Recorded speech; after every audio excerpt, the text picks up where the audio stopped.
早晨，咁多位同學仔，我係 Chesa。咁喺呢條片入邊咧，繼續我哋係討論2026年 DSE 嘅題目。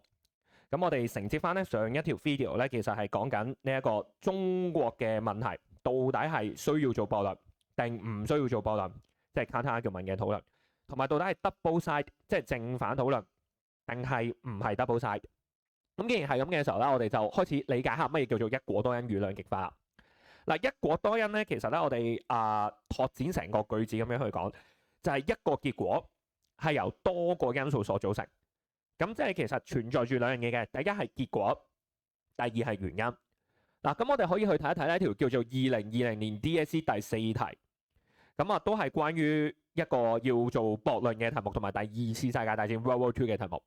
條問題係咁嘅，在什麼程度上巴黎和約係導致二戰？To what extent did the Paris Peace Settlement lead to the Second World War？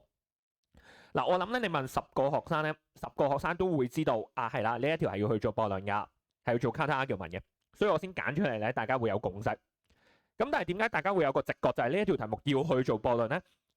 通常我哋理解一果多因嘅時候係由3個元素所構成：主項、既定事實同比較字眼。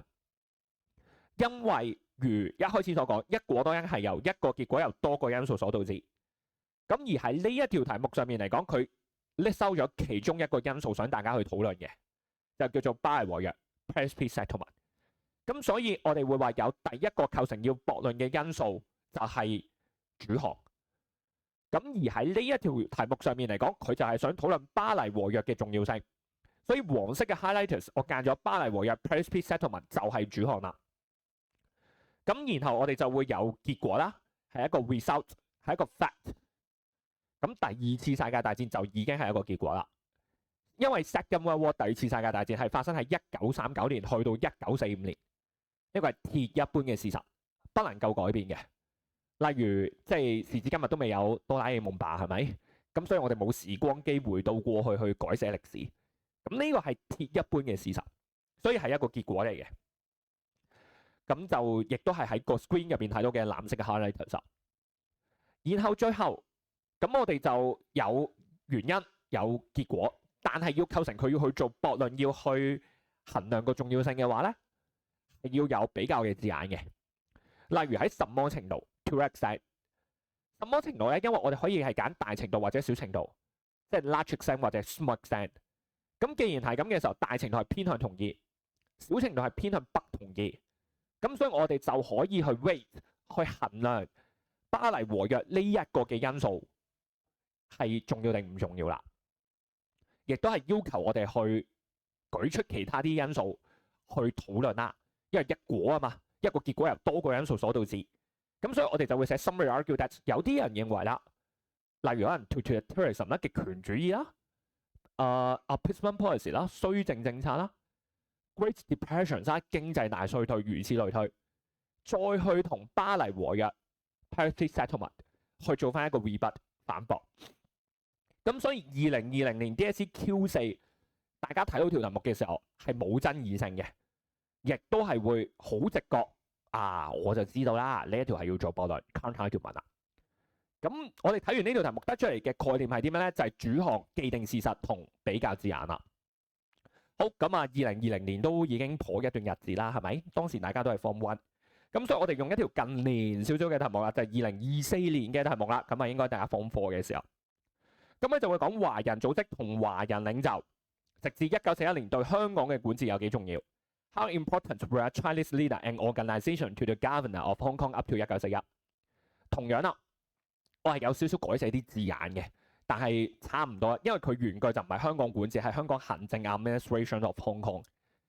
但係就呢個嘅改寫，只不過係字眼上嘅啫。咁或者因為我驚中版權嘅問題，所以你寫翻香港行政都 OK 嘅 administration of Hong Kong。我講嘅時候都用香港行政。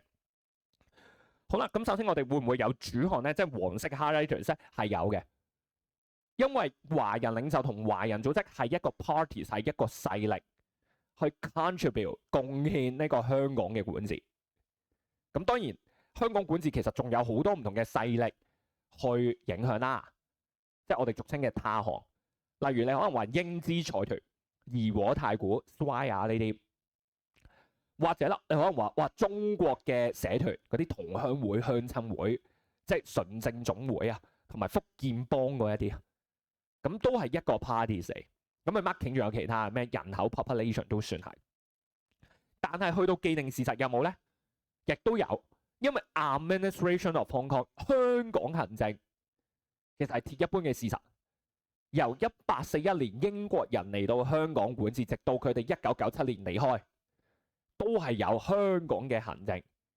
呢個係一個 factual， 改變唔到噶啦，鐵一般嘅事實。咁所以會有藍色嘅 highlight 嘅。至於去到綠色嘅 highlight 咧，就叫有多重要 ，how important。how important 即係大家通常一般嚟講會答很大重要性或者很少重要性 ，large 同埋 small。咁但係你答大程度上重要、小程度上重要 ，large extent、small extent 其實都可以。咁 that's why 呢一條題目也是一果多因。咁當然佢就唔係好一般我哋喺歐洲史所講嘅原因同結果。但係佢都係有存在住呢一個嘅邏輯喺入邊嘅。但係至於去到我哋而家琴日嘅一個討論啦，就係2026年 DSE Q2 中國嘅題目，咪要深入 argue that 啫。嗱，我哋先睇多次條題目係晚清改革或者清末新政啦，或者清朝嘅最後改革，即係 literary reform， 直至1919年對中國現代化有多大重要性 ？How important to China modernization up to 1919？好，咁我哋照講啦。晚清改革可唔可以當係主項？可以，因為佢係題目嘅 subjects。literary reform 會唔會有其他嘅 effort 咧 ？modernization effort 咧係有嘅。成個20世紀中國上半葉，你都係學緊一啲現代化嘅努力，例如1911 revolution 辛亥革命，例如5·4運動 Mayfair movement， 例如南京政府改革 Nanjing government reform， 或者改革開放 reform and opening up， 再唔係文化大革命 cultural revolution 也是。所以呢個係冇爭議。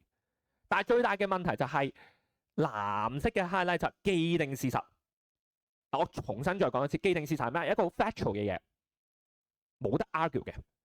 第二次世界大戰 Second World War， 第二次世界大戰係1939年去到1945年，不能夠改寫嘅。香港嘅行政同香港嘅管治係鐵珊珊已經發生咗嘅，冇得 argue。呢個就係俾人管治咗，就係管治嘅情況個 situations。但係而家我用紅色筆去 highlight 咗隻字，唔係 highlight 即係用紅色筆去寫隻字，叫中國現代化 China modernizations。China 嘅 modernization 係咪冇得去拗咧？non-arguable 係一個 fact 嚟咧。中國現代化咗啦，不是，因為中國現代化咧，其實係可以去討論嘅。中國係有現代化嘅地方，有唔現代化嘅地方，有 modernize 同埋有唔 not modernize 嘅部分。咁所以其實喺呢一個位嘅時候，呢一個唔會係一個既定事實，佢唔係一個 fact 嚟嘅。咁換言之，咁呢一條題目嘅話，咁你就構成唔到係一果多因，因為一果多因我哋係話要有主項、既定事實同比較字眼。佢有主項有比較字眼，但係佢係比較緊啲咩？就係個主項嘅重要性啦。咁既然係咁嘅時候，晚清改革係有促成中國現代化噶嘛？晚清改革有不促成中國現代化，即係我哋所謂嘅 double side 正反討論。佢點樣去 facilitate 咧？點樣去 hinder 咧？咁呢一條我哋個操作嘅方向咧，我理解嘅操作方向，或者我去拆解呢條題目嘅方向，係會係 double side。咁就直至1919年，就好似我哋上一條片所講啦，即係例如你可能話晚清喺 economic aspect 經濟方面，咁佢就整咗嗰啲農工商部 Ministry of Commerce 咁然之後 Industry 同埋 Agriculture 起咗條鐵路。咁京張鐵路起咗啲銀行，咁可能係大清銀行、大清 Bank 嘅，亦都會有交通銀行係啦 ，Bank of Communications。但係直至1919年有冇用啊？冇用，因為直至1919年仲有Unequal Treaties 不平等條約，嗰啲咩 Boxer Protocol 辛丑和約、茂關條約 Treaty of Shimonoseki， 甚至乎1915年袁世凱仲要去簽 21 Demands 21條，攞埋山東係至1919年都攞唔到噶嘛，因為1921年去到22年華盛頓會議嘅時候，9國公約 Lipar Treaty 先攞翻噶嘛。我咁樣去討論佢嘅 expect 嗰個方法係咁樣去討論。咁另外就有啲係我嘅學生咧，佢會問吓，咁會唔會可能係而家有太多人係有個咁樣嘅討論，最後兩個答法都得啊咁樣？嗱，我會話呢一件事咧，我唔會講到咁 firm 嘅，即係話一定唔會㗎咁樣係點？因為即係呢個世界咧，就你永遠唔知個事態係發展係點樣嘅。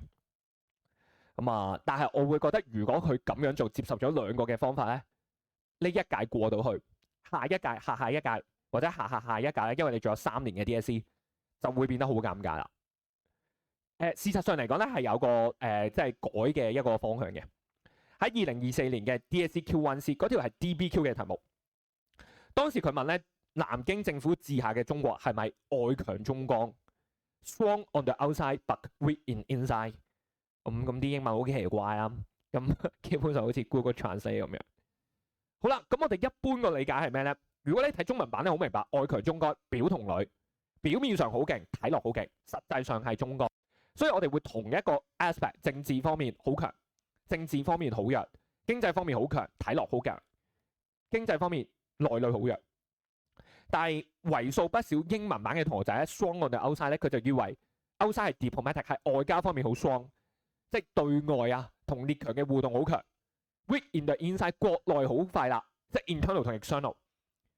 咁當時亦都係掀起過一番討論嘅。我當年嘅學生2024年 DSE， 咁我就話吓，咁睇中文版即係表裏喎，咁但係英文版 outside inside 喎 ，inside out 咁樣喎 ，external internal 喎。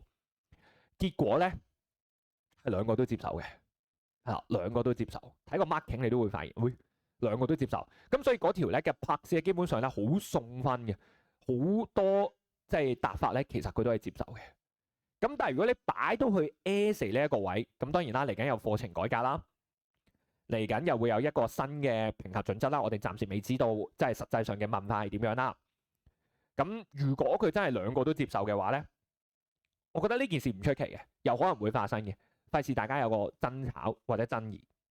但係嚟緊嗰2、3屆嘅 DSE， 即係成日過緊全餘下嘅歲月裏邊啦，啲學生咧會好呢一個嘅叫做尷尬嘅，係啦。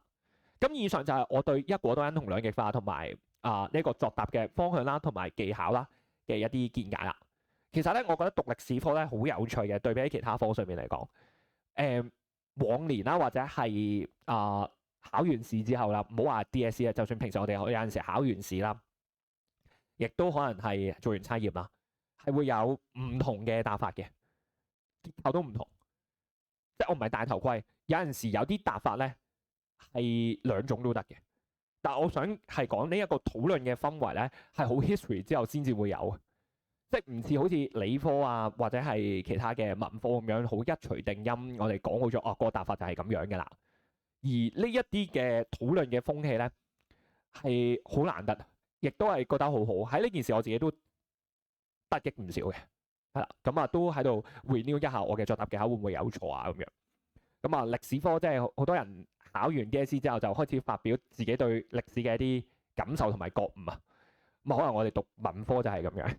咁希望呢一個嘅討論咧，係可以令到大家對作答技巧或者對題目嘅分析呢個熱度繼續保持落去。咁不斷地係咁討論一下，先至即係真理係越變越明啊嘛，係咪？好，咁條片咧就去到呢一度啦。咁我係 Chester，咁有如果再 update 嘅話咧，咁我就會喺下一條片咧再講啦。咁大家加油！